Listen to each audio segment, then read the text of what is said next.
हमारे जम्मू कश्मीर में U25 virus बड़ी तेजी से फैल रहा है। ये डायरेक्टली आपके दिल और दिमाग को अटैक करता है। और इस वायरस की अगर मैं आपको एक विशेषता बताऊं तो ये रहता है कि ये जिस पर्सन को अफेक्ट करता है उसके साथ साथ उसकी पूरी फैमिली पर इसका इफेक्ट पड़ता है। ये जो U25 वायरस की मैं बात कर रहा हूँ उसका पूरा नाम है अनएम्प्लॉयमेंट 25, मतलब अनएम्प्लॉयमेंट 2025 वायरस। अगर मैं आपको रिसेंट रिपोर्ट बताऊं, मिशन युवा के अंडर जो बेस लाइन सर्वे की रिपोर्ट आती है उनके अकॉर्डिंग बताया गया है कि जम्मू कश्मीर में जो यूथ अनएम्प्लॉयमेंट रेट की अगर मैं बात करूंगा वो 17.4% तक पहुंच चुका है।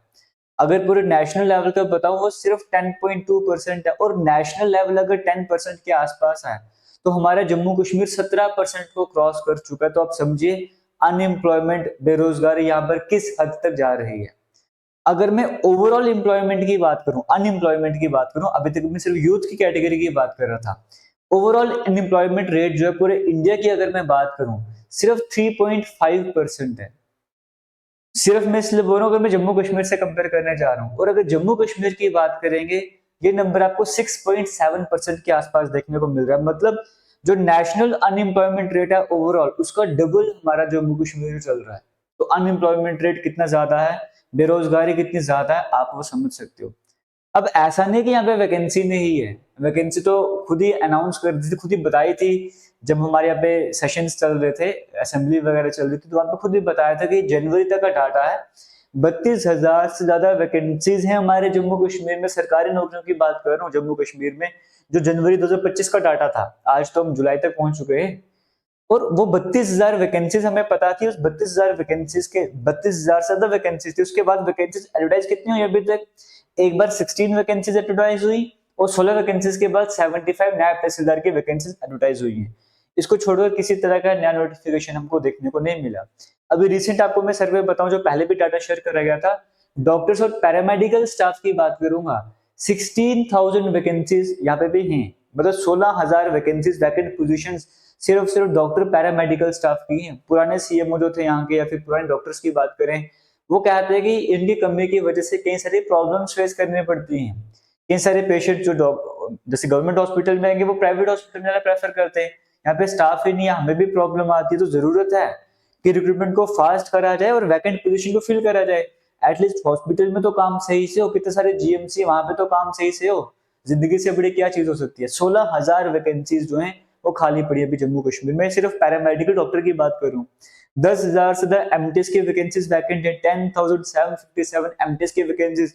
इस तरह से ना जाने कितनी सारी वैकेंसीज अभी जम्मू कश्मीर में जिन्हें फिल करना है।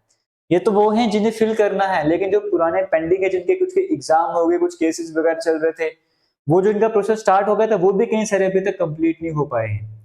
तो ना ही उन पे ज्यादा फोकस करा जा रहा है, और ना ही जो आने वाले टाइम पे वैकेंसीज लाने उन पे फोकस करा जा रहा है। प्राइवेट सेक्टर पे कहा जा रहा है कि 4 लाख से ज्यादा, 4 लाख से ज्यादा वैकेंसीज क्रिएट होंगे आने वाले 5 सालों में।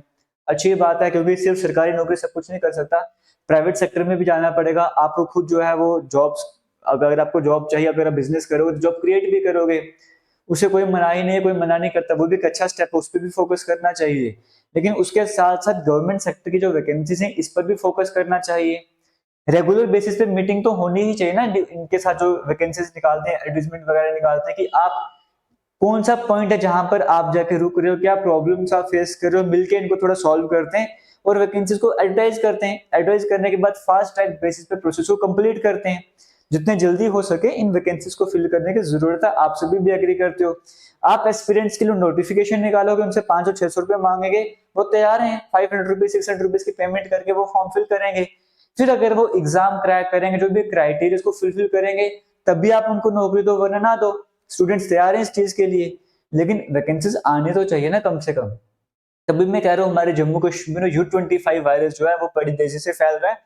एस्पिरेंट्स की बात करेंगे, डिप्रेशन आ रहा है, फिर कई बातें आसान निकल कर आती है, उस पर मैं नहीं जाऊंगा, बट यही बोलूंगा कि बड़ा नेगेटिव इंपैक्ट इसका पड़ रहा है। अगर इस पे थोड़ा सा ध्यान दिया जाए, जैसे कि स्टार्टिंग में कहा गया था हम ये करेंगे वो करेंगे, वो प्राइवेट सेक्टर पे कर रहे हैं, अच्छी बात है। गवर्नमेंट सेक्टर पे भी फोकस कर रहे चाहिए। एट द लास्ट में फिर से ये बात रिपीट करूंगा। तो आप सभी भी क्या कहना चाहते हो, जरूर कमेंट सेक्शन में कमेंट कीजिएगा, क्योंकि मैं अगर एक टॉपिक पर बात करूंगा तो स्टूडेंट्स के हजारों टॉपिक वो बोलेंगे इस पर बात नहीं हुई, इस पर बात नहीं हुई है। तो आपका जो भी इशू है, जो भी जेन्युइन इशू आप रेज करना चाहते हो, कमेंट सेक्शन आप कमेंट वगैरह कर सकते हो। बाकी वीडियो को शेयर कीजिएगा अगर आपको वाकई लगता है कि U25 वायरस जम्मू कश्मीर में बड़ी तेजी से बढ़ रहा है और उसको वैक्सीन की जरूरत है।